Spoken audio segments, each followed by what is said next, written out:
Today on Fight Insight podcast, we will have Tori Smith, who is set to compete at Tap or Tag 3. Plus, we will talk about custom shorts in the UFC. Will you buy it? I know I would.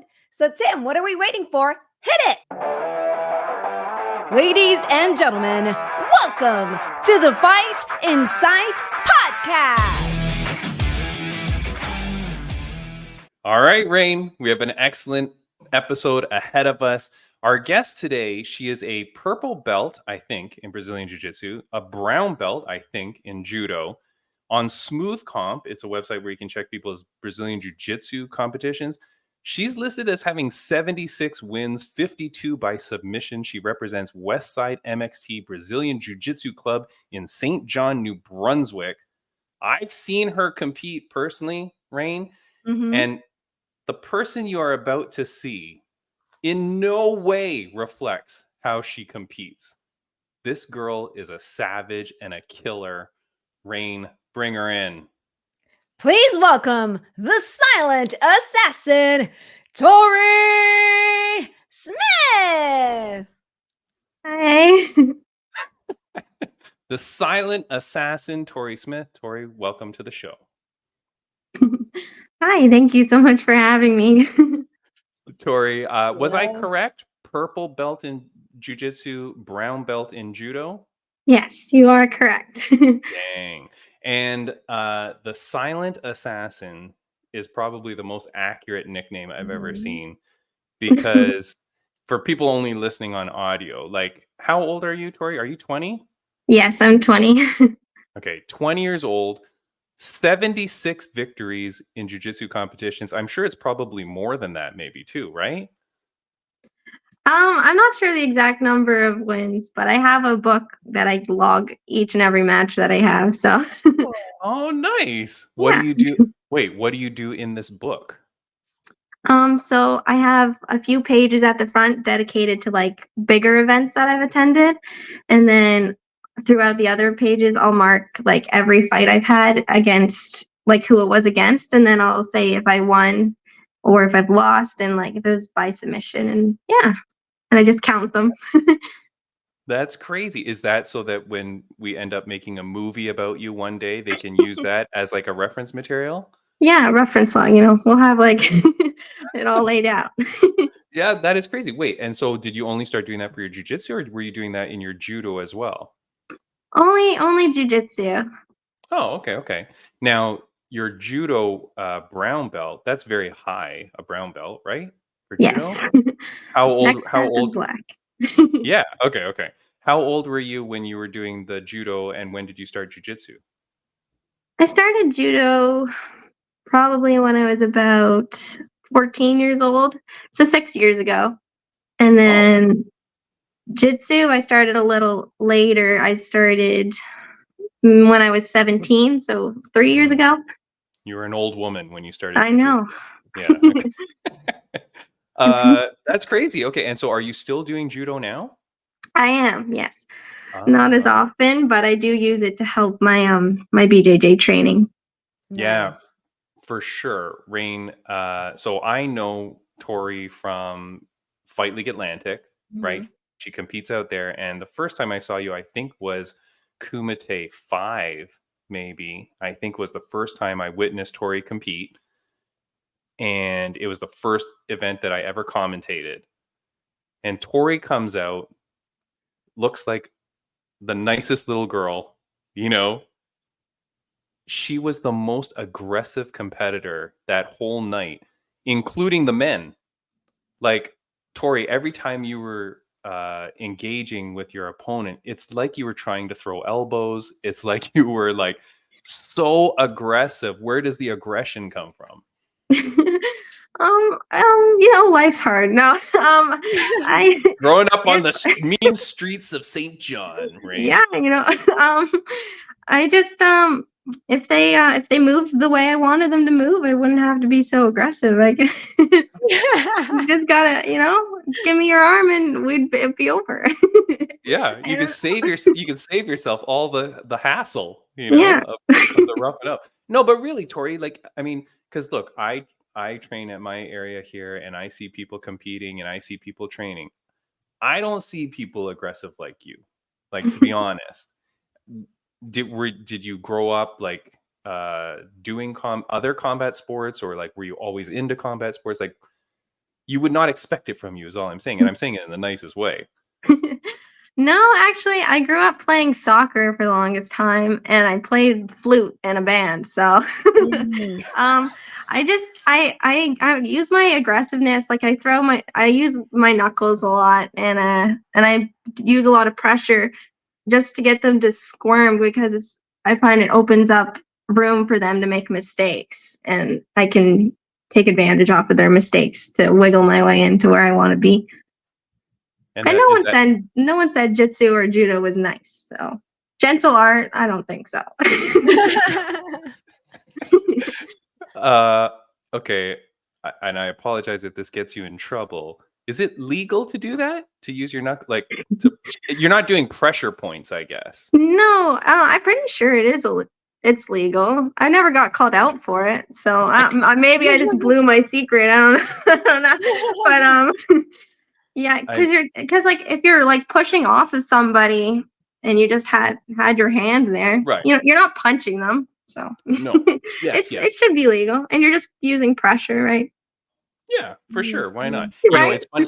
Yeah, of course. I mean, it's funny because friend of the podcast, I don't know if you'll know him, the guy that's pretty popular online. He's Commander Dale Brown from Detroit Urban Survival. He's the guy that goes, Detroit Urban Survival Tactics. Right, that guy. And he's dressed like a security guy. Anyways, we've had him on the show a few times, and he does like real life protecting of people. But there's a Bellator heavyweight guy that credits one of his escapes to one of the things he saw, and is like, you push up on the nose. So the guy, like his opponent had him like kind of like in a rear naked choke, and he reached back and kind of pushed up like just under the bridge of the nose, and like immediately, like, you just like your head goes back and you like kind of release, and he's like, hey, I followed what Commander Dale told me, and like it worked. So and then he gets up and knocks the guy out. Tori, you're an aggressive competitor. You're a very successful competitor. Where do you see your life taking you, like with jiu-jitsu? Is this something that you want to do and turn it into a professional career? You want to travel the world? What's going on? Yeah, I'd like to compete as much as I can, like continue on with that. I'd like to eventually work my way out of Canada and try some things in the States or elsewhere. I hope to be a high level competitor anyway, and then maybe like 10 years down the road or something, maybe open my own gym or something. But that's far thinking. But yeah, just competing and training as much as I can. Nice. It's crazy because, Tori, like, not too long ago, this wasn't even an option for people. Like jiu-jitsu has grown so much in the last little while that Raine, I'm sure even Raine, you're young, but when you were doing your high school thing, then it says like, what do you want to be when you grow up? Jiu-jitsu instructor was probably not on the list. But now it's like legit a viable option. Tori, if you open your school, where would you want to open it? There in St. John, or would you want to be somewhere else in the world if you could choose anything? I'd probably keep it here in St. John, keep it close to home. I don't know. I haven't really thought about it, but here would be nice. Yeah. All right. Yeah. Nice. And is there striking in your daily training? Do you train in jiu-jitsu, Muay Thai? Do you train in boxing? Anything like that? Not regularly, but I have trained boxing and kickboxing and all that stuff in the past. Okay. It's good fun. I like the sparring aspect. Okay. Yeah. Anything to hurt more people. So I obviously I have to ask, right? Because jiu-jitsu, yes, there's like a lot of opportunities and things that you can do, right? But is MMA in your future at all? Would you ever want to try that? There might be a time when I consider going into MMA. I'd want to wait till I was done with my schooling first. Still need my brain a little bit. But after I'm done that, I'll explore. Sure. It sounds fun. Nice. What can I ask what you're doing in school? Yeah, I'm taking nursing. Oh, wow. Oh, nice. So after you severely injure people, you could then take Treat care of them them. on the outside. Yeah, Nice. Good. That's very cool. Okay, so nursing, and what kind of nursing do you want to do afterwards? I'd like to do pediatrics, but I Okay. know a lot of girls want to get into that. So maybe also like emergency. Emergency would be fun. Okay, yeah, there you go. All right, well, my screen seems to be frozen here. So, Raine, tell me if Tori's looking bored or anything. No, Raine? we're both like Yeah. smiling. We're both Oh, giggling. okay. All right. Fortunately, your screen is like frozen on a freeze frame, and you're smiling, so it doesn't Okay. look bad. Don't worry. All right, good. Sorry, Tori. So, Tori, look, you're competing next at FLA's Tap or Tag 3. It is the first time they have done a tag team event in a long time. Is it your first time competing in a tag team event? Yeah, it'll be my first time. And so, do you have any clue what the hell this is? um, well, they sent out the rule set sort of like they're 8-minute matches, and it's you and your teammate, and the rope is only so long, and yeah, and there's no coaches allowed, so it's only you and your teammate. You guys are on your own. Yeah. But it'll be good. I have faith in me and Tally. She's my teammate, so I think we're a force to be reckoned with. I mean, Tally's gonna probably do some heavy lifting because she's probably one of the best in the Maritimes, but we can do it. I believe in us. Yeah, it's crazy. So you're teamed up with Natalie Levesque, Yeah. and your tag team name, this is so cool, Raine, because they get to name their tag teams, is called TNT. TNT. Oh, I love it. Yeah. And so where does TNT come from, Tori? It comes from Tori and Tally because both of our names go with the T's. All right. There you go. Okay, so Tori and Tally. I love it. I love that. And does she train at your gym? No, actually, she trains at out of Victory, so we're actually quite far away from each other, but that's okay. Yeah. All right, that's great. So then but then I mean that's really cool because you guys are both very highly respected in the Maritimes in Canadian Jiu-Jitsu. So how did you guys decide to form a team? Well, I was looking to compete in the next FLA grappling event, whatever it was. So I was talking with them, and Tally also happened to be messaging them, and then we were asked if we wanted to be a team, and we were down because me and Tally, we both have respect for each other, and we've seen each other a whole bunch of competitions, so I'd say we're pretty good friends now.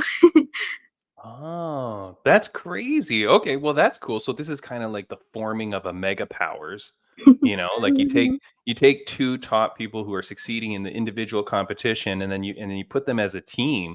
So this is crazy. Now, here like in wrestling we see this a lot, like in WWE wrestling. You see where these like people will come together. Unfortunately, Tori, what normally happens is that one of the partners betrays the other and smashes them with a chair. Uh-oh. Like how much can Tally trust you that you won't turn on her in the middle of this match? I think she can trust me. I think even if I did go and grab a chair, I'm pretty sure she'd be able to take it from me. So Raine, that's the most unpositive response I've ever heard. Like it really sounds like Tori's gonna hit her with a chair. I don't know. But yeah, the rule set is crazy, Tori. I'm looking at it here on my screen, and obviously I had it prepared to put on the screen, Raine, but I can't do that right now. One of the interesting things though is that so it's the tag team, but Tori, if you tap out one of the people, you still have to finish the other person in the 8 minutes or whatever it is. And then that single person could then try to tap both you and Tally Oh. out Mm. and still win. Did you know that rule? No, I didn't. But that's okay. All right. Well, I mean, so here's the thing. It says if a teammate is submitted or eliminated by DQ, the remaining teammate has until the end of the match to submit both team members of the opposing team. If the match ends with 2 members versus 1, the team with both teammates automatically wins. But or if they like finish off this, or if you finish off the second person, obviously you win. But that's crazy. Like that's going to be so exciting, right? Because that means you really want to like get that first person out of there to put all the pressure on them. Yeah. Put all pressure onto one person. Yeah. And the thing is too, is like understanding like as a team, like if one of you gets out, the other person can still advance by just beating up the other two. Yeah. Well, that's crazy. I think it'll be crazy for sure. But yeah. I just like to think competition is fun. So yeah. We're not going to stress about it. Yeah, no stressing. Okay, well then, okay, and I do want to ask you this. Look, you compete a lot. Like, you know, that journal, that book that you're talking about must be filling up pretty quick because you compete a lot. Like in jiu-jitsu, here's the thing. It's not like MMA. It's not like boxing. Like you're not weight cutting a lot or anything, right? Every time you compete? Yeah, no, not often. Only every once in a while. Okay. And so how often, you know, like let's say there was an event that you could compete at. How often would you compete? Would you compete weekly, monthly? Like what do you feel like your body would be able to take? I could compete weekly. I could compete daily. I feel like as long as I don't break anything, I'm pretty good. And as long as you don't break your opponents and you still have people to compete against. Yeah. See how much passion she has, Tim. Like I know. But you don't understand, like you're sitting there, Tori, and like, you know, nobody would think like when you're at school or when you're around your friends, like, do they know you do this? Do you tell people, or like, are they shocked when they eventually see you competing? You know, some of my close friends know, but no one else really knows. So it's a shock when they find out because I'm just the quiet one. I'm the, you know, the goody two shoes who like who's following all the rules. I remember when I was in high school, I walked into my math class with a black eye one day. And my teacher's like, "Did you get in a fight?" And I'm like, "Yeah," because I didn't even think about it because I was fighting, and then she was all scared. But then I had to explain that it was just from boxing and jiu-jitsu. Yeah, it's crazy. I mean, like, yeah, it's crazy. It's so interesting, Raine, to see. But like, Tori, I'm so excited for you. Let me, now that my computer is working, let me put on the picture quickly just so you can see it. But here is a picture of you. Nice. That is Team TNT. Do you have a walkout song already picked? We do. Is it obviously TNT from Yeah. Nice. Okay, good. I mean, if it wasn't, I was gonna get pretty mad at you. So no, that's a good song choice. And that's gonna pump the crowd up too, you know? I like it. Are you having a lot of people come to watch the event? I'll probably have like my parents will come, and then there's a few members from my team actually are on the male side of it, so they'll be there to cheer me on too. Nice. What about your gym people? Like I find it funny. Sometimes there's certain gyms, especially out in the Maritimes and the East Coast, there's certain gyms that turn up.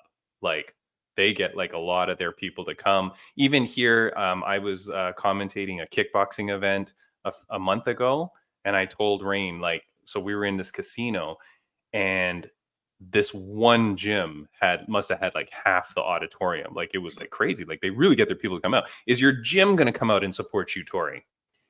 I think a few members are gonna come and hang out. I think we're all gonna go together is what the plan was. Just like a few of us are gonna go up. But a lot of them stay at the club and they'll have like a watch party, so they might do that. Oh, okay, yeah. okay. Well, That's cool. It's sort of a far trip for them, so it's a little hard. But wait, okay, hold on. How far is it? Well, it's like 3.5 hours. 3.5? Probably something like that. Okay, here's the thing, Tori. Cut this part of the podcast and show your gym. Okay. This event is Saturday, September 21st. I know, as you said, your team's going to go to fightleagueatlantic.com and they're going to buy the pay-per-view. That's cool. But take the 3-hour drive. You show up for Tap or Tag 3 at 11 a.m. Then you hang out at the tailgate party from 4 to 6:30. And then you watch the MMA event, FLA 16 at 7 p.m. Then one of you hopefully is still sober and you drive everybody home. But like, this is an event, Tori, tell MXT, West Side MXT Brazilian Jiu-Jitsu Club, right? That's how I say it? Yeah. Yeah. Get out there. Get out there. I want to see all of you at the event, at the arena, the Hector Arena in Pictou, Nova Scotia, and support Tori. This girl is kicking ass. Mhm. She's going to be very popular and she's going to be so popular soon that she's not going to have time to be friends with all of you.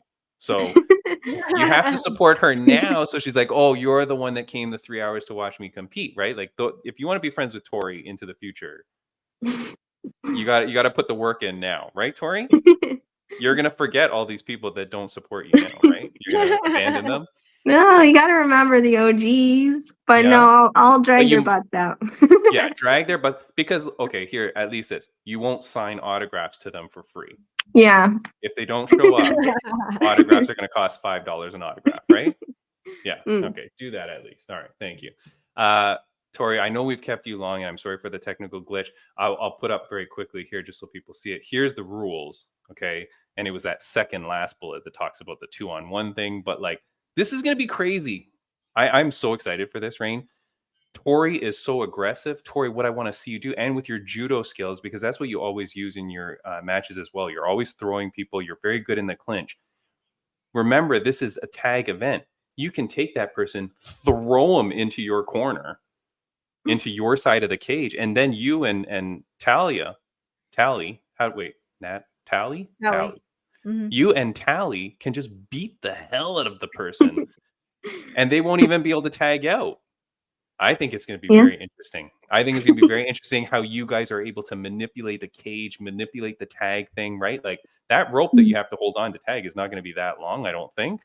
No, it's only short. I think it's like 1.5 feet or something like that. Oh, like not long.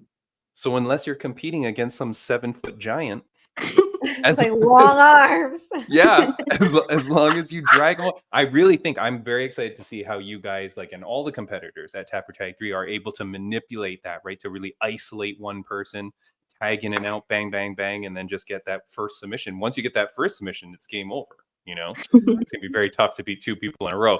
Tori, is there anything that you want to say to the fans, viewers, and listeners of the podcast that are just getting to know you, or maybe your family and friends that are watching, if people even know you compete?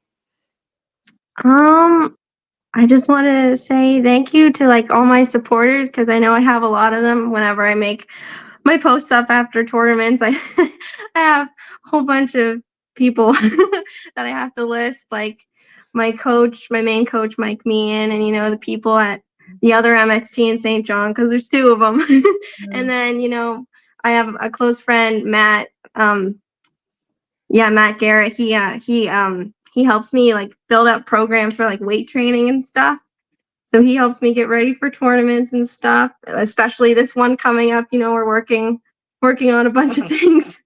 A lot of people behind the scenes, and I really appreciate every one of them. And my judo club, John Mallory. Everybody, I appreciate you so much, and I appreciate you guys for having me on. Thank you so much, Tori. Well, thank you for joining us. Will we one day get a page in your book? Yeah. Yes, this is going front page. Okay, you know what? I'm going to bring some stickers so that you can add some shiny stickers to the book. Okay, I will do that for sure for you. And that way, also, I want to be in the book, Raine, because then when they make the movie, they'll have to make a section of this. You know what I mean? We'll be in the movie. Yeah, this is great. Tori, one last question I'm going to ask you. It's a question that my mom used to ask me all the time in my life growing up. Almost every day she would ask it to me. So I want to ask it to you. Tori, the silent assassin Smith, on a scale of 1 to 10, how happy are you? 10. 10 out of 10. Nice. Anything that you want to attribute to your happiness? Jitsu, I guess. Jitsu and judo. The days that I don't train, I get sad. So I suppose just my sport keeps me going. That's awesome. Tori, I'm so happy for you. I'm so happy to have met you. Mhm. In all honesty, Raine, when I see her at the events, I'm always too scared to talk to her because she's so aggressive and I don't know what she's going to be like. But Tori, I'm so happy to meet you. Thank you so much. Good luck to you. I will see you in a few weeks at Pictou, Nova Scotia, Tapper Tag 3. Are you going to be at the MMA event as well afterwards? Are you going to stick around? Yes, I plan to be. I'll be there. Nice, nice. All right, very cool. I can't wait to see you. Good luck with everything. Good luck with the training. Say hi to Tally for us. And can't wait to hear that song pump over the loudspeakers. All right. See you later. Thanks, Tori. Yeah, bye. Bye. Bye. I think that was a fantastic interview.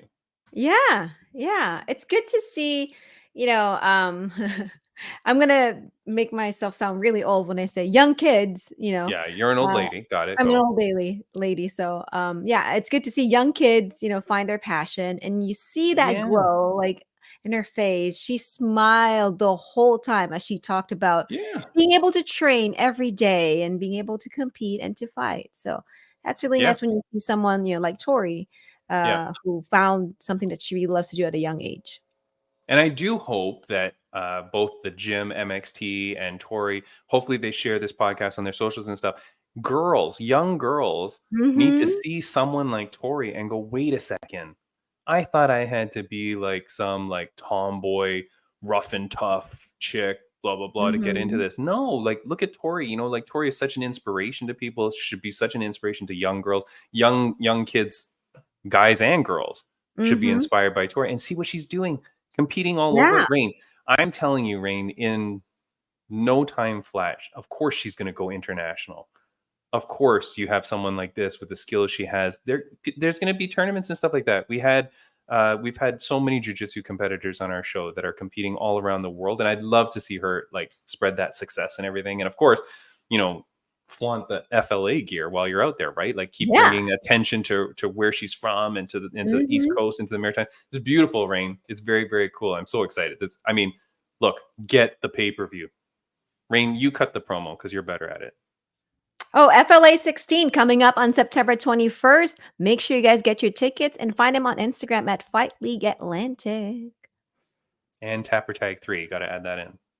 What, Tapper Tag 3? Oh, that's on the same night. Yes, Tapper Tag 3 on the same night as FLA 16. Also, please enjoy the tailgate in between Tapper Tag 3 and FLA 16. Thank you. Perfect. I will put that on there. All right, Raine. Friends of the podcast update. This episode, just so everybody knows, we've recorded this 2 weeks in advance from us putting it out because I'm going to be on vacation in Portugal. I feel confident in saying that now because if you were going to rob me, I'm already back by the time this is airing. So suckers, right?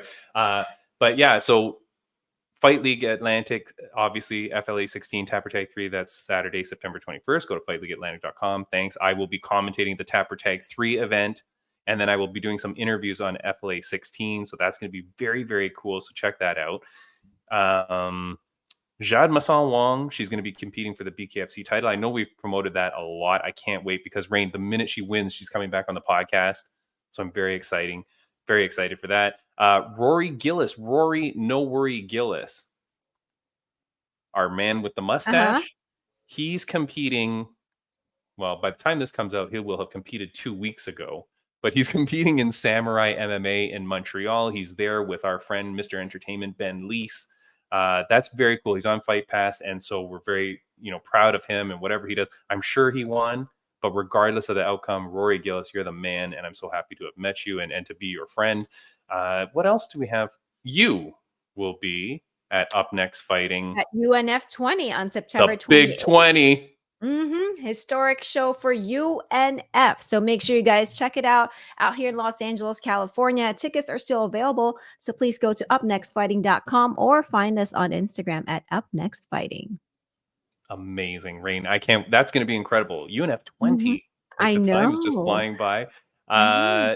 Yeah, there's so many things going on in the world. I mean, again, we're 2 weeks out. We're recording this 2 weeks out. So I don't know. Maybe the world has exploded. Maybe Dana White has quit. Maybe Francis Ngannou has re-signed with the UFC. I don't know what's going to have happened by this time in the future. But one thing I thought that we could talk about, which is kind of timeless, I guess, and I did want to have this conversation with you, is this picture, Raine. That is, do you know who that is, first of all?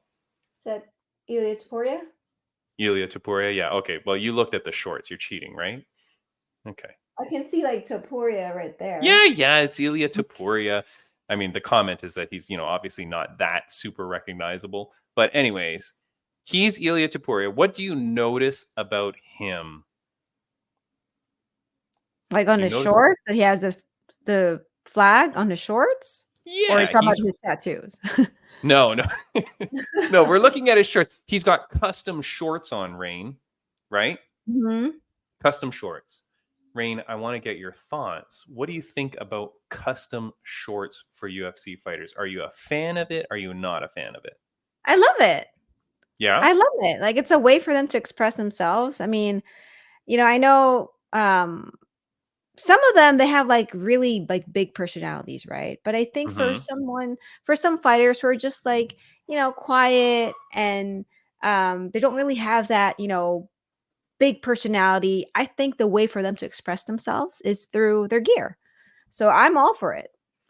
Okay, but the problem is pre-20 whatever, when the UFC made the deal to go with the uniforms, they were able to have all the customization they wanted and show up with whatever kind of shorts they want and personalize themselves and stuff like that. But then when the UFC said, no, we're going with the Reebok deal, which is now the Venom deal, you now cannot do that anymore. Custom shorts, Raine, they only show up for a handful of people. For the champs. For champs, not even for champs, though, because some non-champs get it. There's been a few non-champs that have received custom shorts. So I get what you're saying. It allows people the customization and the personality and stuff. But are you okay with only certain people getting custom shorts? Now, is it only certain people because they have the money to pay for it? The athlete? Or they provide it for certain people? Because how does it work? Like, does the athlete, like, if it's a custom pair of shorts, do the athletes pay for those, or do they have to pay extra for those? No way, Raine. That's what I'm saying. It's like, so now we gotta ask someone that, but there's no way. Because if that were the case, then okay, well, hold on. Yeah, because like if it's only given to like a certain number of people, so in my head it's like, okay, is it because of like a cost issue, or is it because they're only giving it to like, they're handpicking certain athletes at the moment? Well, that's okay. So now you've raised something that I was not prepared to talk about, which I love.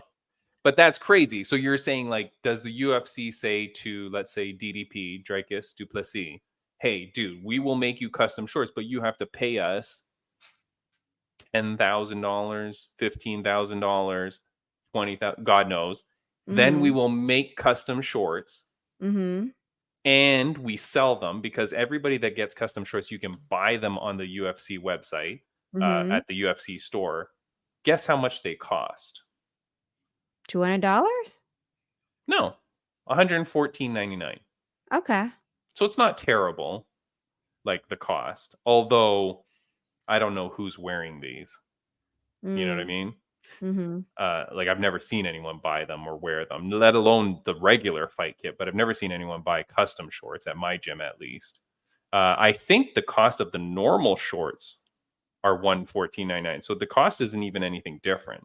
But so do you think a fighter gets a cut if they sell shorts? Do you think they get a cut?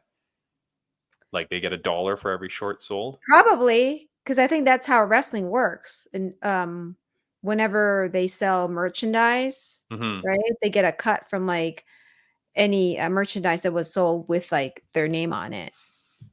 Okay. I mean, I bet you the UFC doesn't do that, but okay, fine. But that would make sense, though. So if DDP says, yes, okay, fine, I'll give you the $20,000 to invest into making me shorts and providing them. Then when my fans buy them, I get $1 each, and therefore I'm going to hope that I sell at least 20,000 shorts to make my money back. Yeah. So, or the case could be the athletes probably do not have to pay anything extra. And right now, this might be UFC's attempt to make custom shorts, like, right, for like certain athletes who they deem to be like popular, and then Yeah. see if fans would actually buy them too. And that's going to be a new avenue for UFC to make money. Okay. Now, do you think it's fair if we think about athletes and like how fair it is amongst the group of them?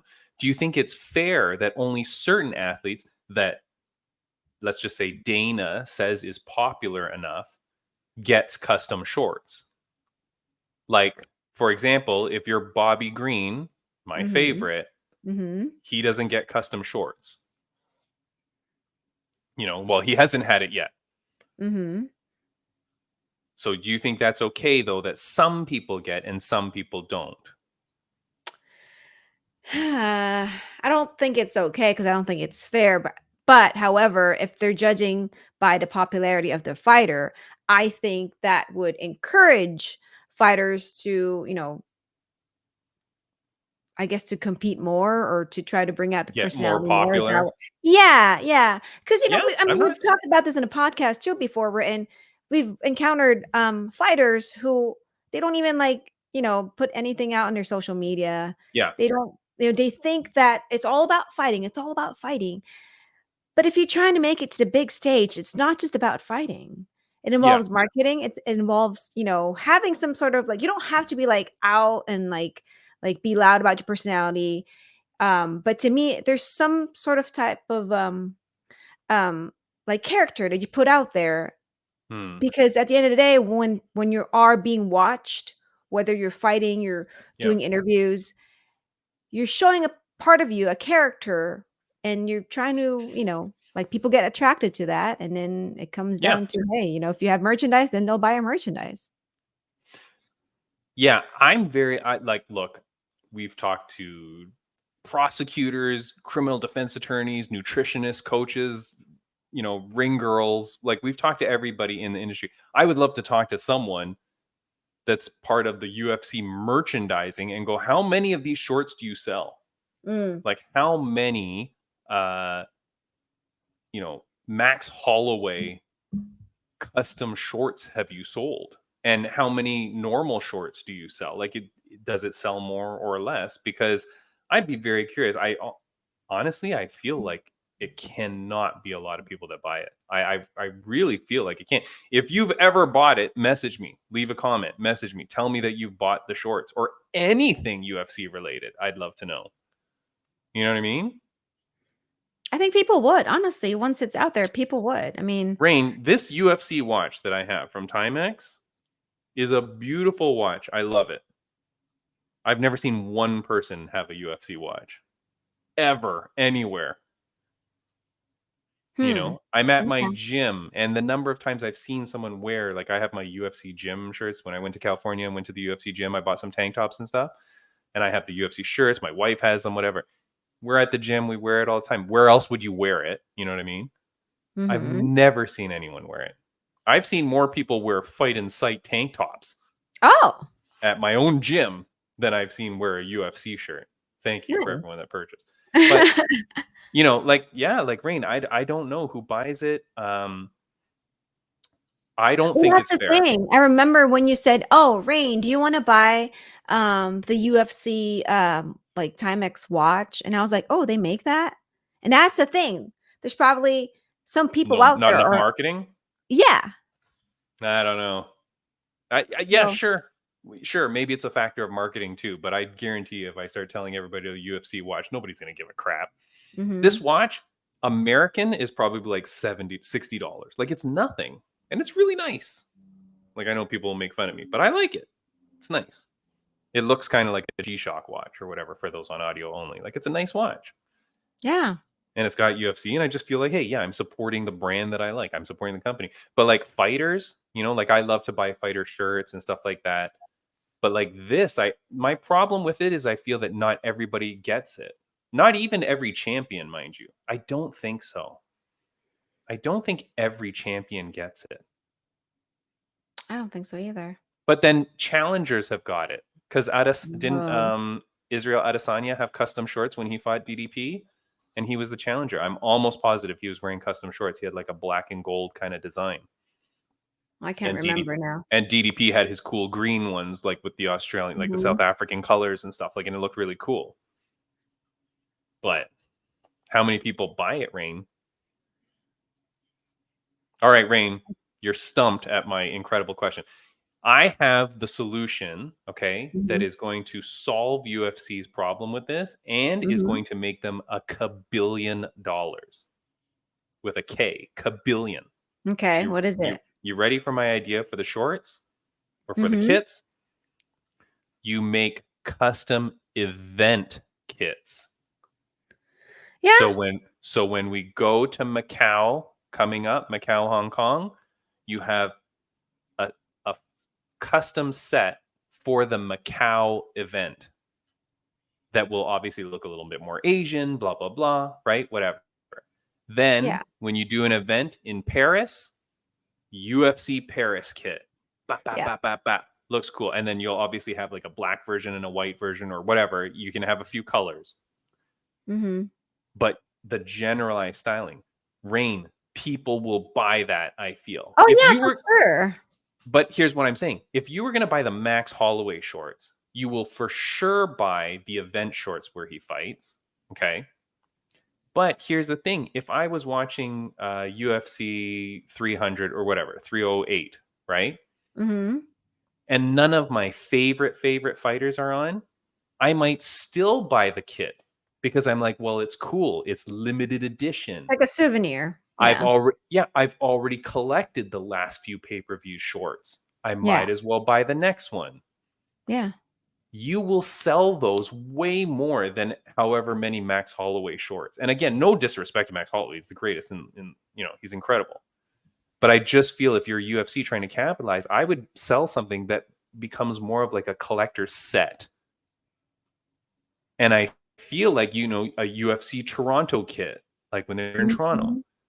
Guarantee every UFC Toronto fan will at least think about buying it for a second. Yeah. But to buy someone shorts, like I always feel like it's weird. Do you have any tattoos of people's faces on you? No. But guess what? Like there's You're people who getting do one. that. I remember. I was going to say you're getting one. You're I'm getting the getting one. No. The Joe Rogan face on your ankle. No. But remember, I think there was a fan who got a tattoo of a DDP on his leg. Yeah. After he won. So there's like diehard fans who would do that. I mean, if you look at NBA and soccer and football, there's like people who would buy jerseys of the players. And what I'm saying is like for UFC, that's not a thing yet. So I think this is their attempt to be like, okay, you know what? NBA does this. NFL does this. What's NDA? NBA. Oh, NBA. Okay. I NBA. think Yeah. NDA. I was saying you're thinking a non-disclosure agreement. No. Okay. Sorry. But what I'm saying is like, Mm, NBA, NFL, MLB, they all have like they have merch for yeah. the fans, right? Jerseys, even Yeah. shorts. But what I'm So saying is, yeah, but here's the thing though, Raine. The reason why is because if you're a Toronto Maple Leaf fan, right? mhm, Yes, I buy the jersey. And yes, some guy's name is on it, or maybe not, because you can buy them blank too. But the mhm. reason is because then when I go to the event, we're all wearing that shirt. Yeah. But that doesn't happen at UFC. People aren't going to go and all wear the UFC fight kit. But if you had an event specific kit, maybe you could sell that at the venue on the day of and people would put it Yeah. on, True. right? Like, I mean, WWE does that, and now that they're, partners with WWE, that might be something that they would explore. I mean, yeah, they might even have like chairs like this, like that one that I got from SummerSlam when I sat yeah, ringside. yeah, Because when you buy ringside seats, you would basically take home your chair. That's like your souvenir. yeah, right. I take my chair home no matter where I go, whether you're allowed to or not. Just rip it out of the venue and take. No, but Raine. So here's the thing: UFC, you make custom event specific kits. Mm-hmm.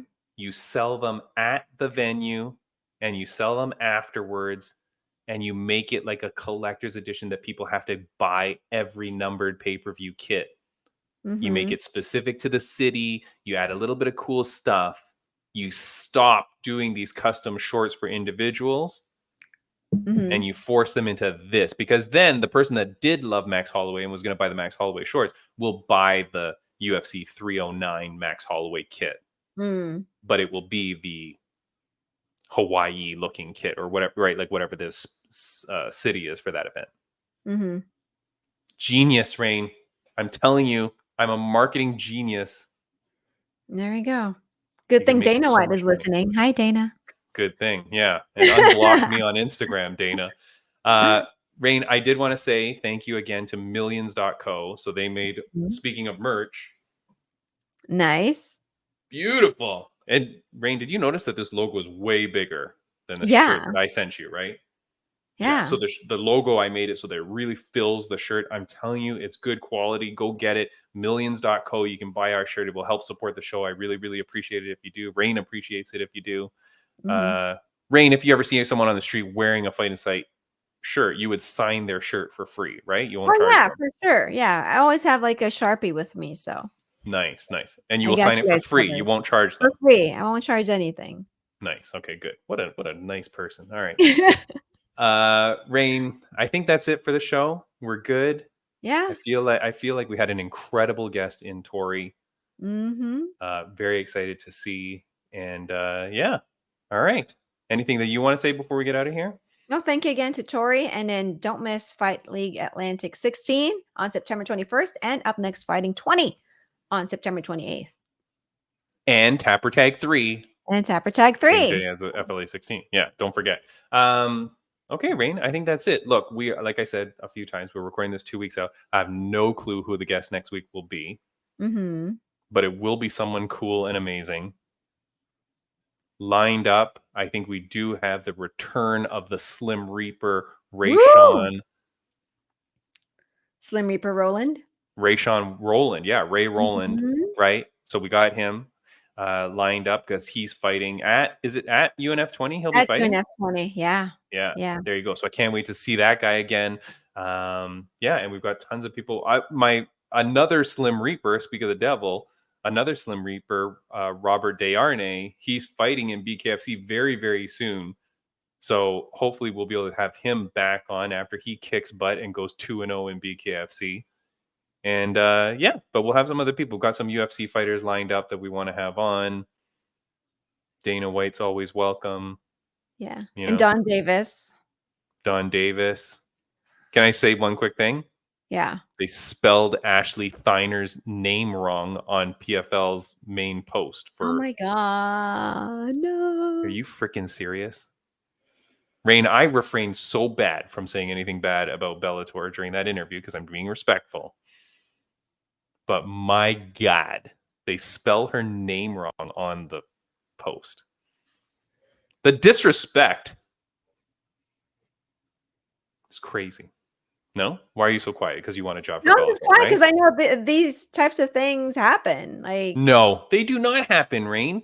You have 15 people, 16 people's names on a poster. You can't double check it once. But, I'm just saying, mistakes happen, and, I don't think they did it on purpose. Of course they didn't do it on purpose. But that's a spell check thing, right? You wrote Thiner, Thiner, and it auto-corrects it to Thinner. But I mean, got to figure that shit out. And I immediately commented, within minutes of them posting it, somehow I saw it. I immediately posted saying you spelled Ashley's name wrong. They never took it down. Dude, you take it down, you correct it, and you repost it. Can you imagine? I spelled Tori's name wrong with 2 R's. First of all, Tori would come down and hunt me and kill me, probably. You know what I mean? I'm not risking that. Anyway. Yeah. All right. Raine, we are out of here. Thank you so much. Great podcast.